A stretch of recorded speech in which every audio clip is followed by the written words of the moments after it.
এটা আমার একটি ডাল থেকে করা জবা গাছের চারা। এটা একটি লাল ঝুমকো জবার চারা।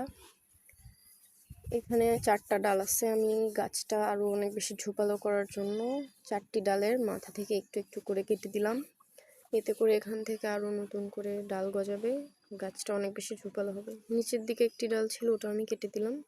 এখানে একটা কুঁড়ি আছে, কুঁড়িটাও আমি কেটে দিলাম, কারণ এখানে গাছটা অনেক বেশি হেলদি না, সবে মাত্র বড় হচ্ছে, ডাল থেকে করা চারা। এখন যদি এখানে ফুল ফুটে তাহলে গাছটার গ্রোথ অনেক বেশি কমে যাবে, গাছটা ভালো হবে না। সেই জন্য আমি কুঁড়িটাও কেটে দিলাম। এদিকে আমি ডাল থেকে আরও কয়েকটা চারা করেছি। এখানে 4টি কালারের ডাল থেকে আমি চারা করেছি, সবগুলোই দেশি ভ্যারাইটি। এখানে হলুদ আছে, সাদা আছে, গোলাপি আছে, আর একটি গাঢ় লাল কালার, যেটাকে আমরা ঝুমকো জবা বলি। সবগুলোই দেশি ভ্যারাইটি।